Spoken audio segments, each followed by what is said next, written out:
Assalamualaikum and good morning to everyone. Today our group will be presenting about water scarcity in Somalia topic. I'm Nabila. I'm Mian. I'm Azmina. And I'm Ascendra. Water scarcity in Somalia. So water scarcity can be defined as a lack of sufficient water or not having access to safe water supply. There is four international relation concepts related to water scarcity in Somalia. First is global warming related to climate change and drought in Somalia. Second is geopolitics involving geography at the sea equal to piracy and politics equal to civil war. And the third one is United Nations, their help in 1993. And fourth is humanitarian intervention which US forces against the civil war in Somalia. The next video will explain about Somalia country and how and when did the water scarcity in Somalia happen. Is this an iceberg? Or maybe a rhinoceros horn? Wait a minute. This shape is filled with sand and parched soil. And it's surrounded by sea. And here, mountains. And here it says Mogadishu. Oh yes, it's the capital of Somalia, and the shape is Somalia, which together with its neighboring countries forms the Horn of Africa. Somalia is a desert country inhabited by nearly 11 million people. The main source of upkeep is cattle farming, goats and camels. The men are shepherds, and they wander in search of pastures for their animals. The women take care of the house and children. Family, frequently numerous, is the most important for Somalis. Traditionally, families eat meals together. They sit down together and eat from one bowl. Women's duties also include shopping at the local market. Many of them run their small businesses there. Interestingly, nearly all transactions in Somalia are made by using mobile phones with no cash involved. Unfortunately, we need to mention one other thing. Somalia is also a country that for many years has ranked very high on the lists of the most dangerous countries in the world. Since 1991, Somalia has been in a state of war, which has brought the country to collapse and chaos. As a result of this war, the state system doesn't work: education, healthcare, social services. The destructive drought that descended upon Somalia in 2011 led to catastrophic famine. Livestock started dying first due to the lack of water. People were left without food or means of support. More than 1 million of Somalis left their homes and moved to other parts of the country in search of help, running away from war and drought. Some couldn't find shelter in their country, so they had to leave it. Currently, another 1 million Somalis are living in the neighboring Kenya and Ethiopia.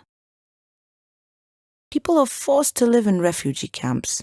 They were supposed to be temporary, but instead became a permanent place of stay. In Mogadishu itself, 369,000 people live like this. Their basic needs are not secured. They live without access to clean water, medical care, toilets, or education. Lack of access to safe, clean water is a fundamental problem. Water is required for drinking, cooking meals, maintaining hygiene, cleaning. Using polluted water brings with it the risk of illnesses and is a threat to children's lives. Can you imagine all this? Even though you are only watching a cartoon, all those things we are talking about are actually happening. What you may consider a bad dream is everyday reality for millions of men, women, and children in Somalia. Factors of water scarcity in Somalia can be justified through two issues, which is the drought and history of instability politics in Somalia. Successive droughts, which last a long time due to abnormal dry weather for the lack of water, affect the imbalanced hydrology in the wide geographic area. This drought has killed proportionally more people. Drought in Somalia become more frequent due to the growth of population, land degradation, and climate change. Due to climate change and water scarcity, people turn into more aggressive in order to compete for clean water. Thus, drought has bring Somalia into difficulties, which water scarcity causes food scarcity and lastly drought into poverty. According to World Health Organization in 2019, infant mortality rate of currently is in 100. Next is the instability politics in Somalia, which a long civil war happened until today. In 1884, United States and 13 Europeans met in Berlin and they divided Somalia into three parts, which is British Somalia, Italian Somalia, and French Somalia. Why Somalia facing water scarcity today? We should look back to the history of Somalia, which have been a state of civil war. After the Somali-Ethiopian War in 1977 and 1978 causes the government loss, which met into debt crisis, and eventually the side barrier government who started the Ugandan War began collapse in 1991 as the Somali rebellion successfully threw him from his power, leading to the civil war. Throughout the civil war, the infrastructure, agricultural land, and water resources have been destroyed and lead to Somalia in drought state. American troops had withdrawn from Somalia by March 1994. Fighting continued between the rival Somali militias as they splintered into more and more different factions. In 2004, a US-backed transitional government was formed, but it ran into opposition from the Islamic Courts Union, the ICU. This was a group of Sharia courts that united to form a rival government. It made major gains in 2006, taking control of almost the entire south of the country, including the capital, Mogadishu. It also reopened the air and seaports after over a decade.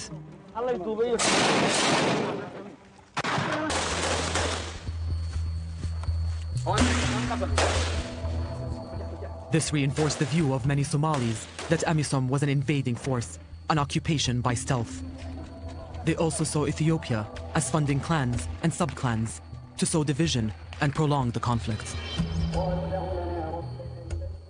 As the ICU became marginalized, a more radical splinter group emerged, Al-Shabaab. Prepared to use violence, it took control of vast swathes of the south of Somalia.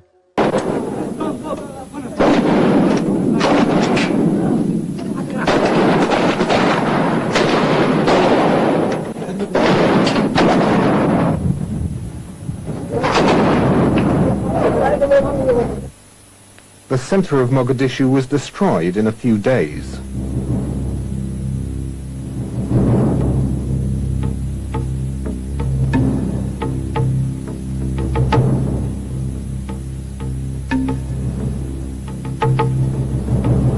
Population displacement was massive. Many fled to neighboring Kenya and Ethiopia. International response was slow and inadequate. These people were reduced to eating boiled skins and lived in appalling conditions. There was little prospect of help. Families were decimated. Many survivors were walking skeletons.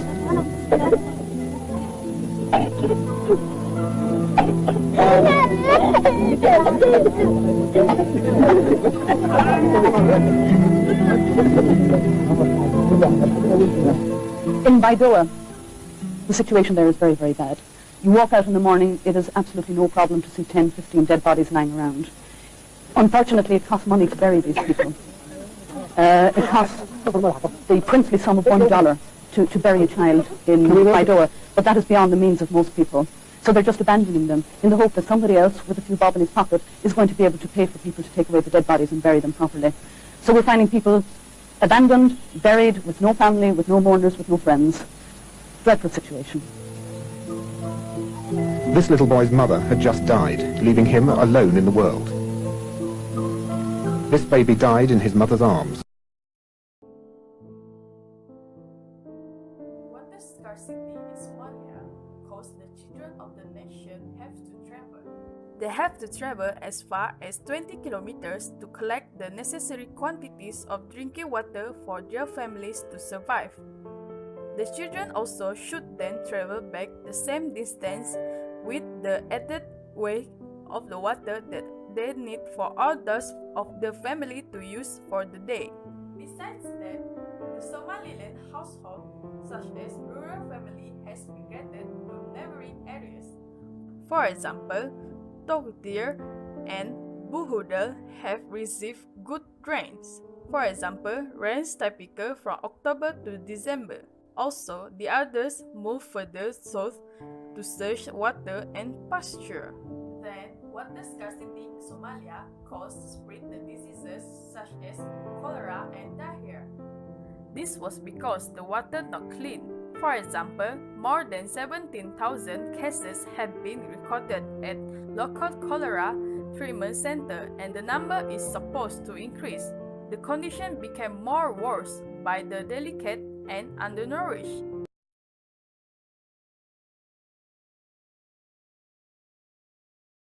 There are few possible actions that can be taken to prevent water scarcity in Somalia. One of the solutions is to create a good diplomatic relations with other states or any international organization such as the United Nations.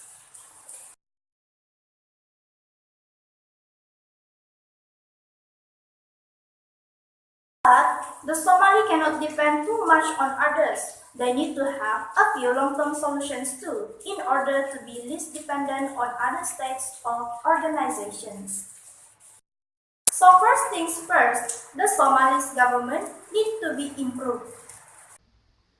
According to Abdirahman Omar Osman, the lack of institutions in the government since 1991 had caused Somalia to be in drought for decades. There is poor management of water supply to all over the country. Therefore, it is important for the government to tackle the challenges by opening up new institutions or department that is going to deal with humanitarian issues and investment for the country's development. Another long-term solution is by digging more water wells in rural areas. A well is a structure created in the ground through digging and drilling process in order to get groundwater resources from the underground aquifer. The water well can provide clean water for the citizens' consumptions. It can sustain human living in the long term. The next solution is to provide technical and vocational education and training for the Somali, especially to the younger generation.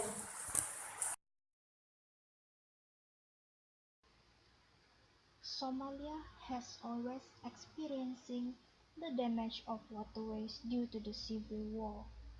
Therefore, it is quite important to provide technical training for the Somali so they can build or repair the waterways by themselves. With the skills that they gain, they can improve their quality of life as well as their country's development. All in all, the water scarcity issue in Somalia is still inevitable, but it requires 80% actions from the government and 20% actions from the citizens. The government should always be prepared with strategic plans, and the citizens should also give strong cooperation. Somalia has two perennial rivers that are quite long, and the soil in Somalia is also fertile. Therefore, it should be no problem to end the water scarcity issue in Somalia, especially if the Somalia stands in unity. What most important thing is the diplomatic relations with other states or any international organization need to be maintained, and the civil war within Somalia need to be ended so the country will be in peace. A peaceful country can easily tackle any challenges that strikes on them.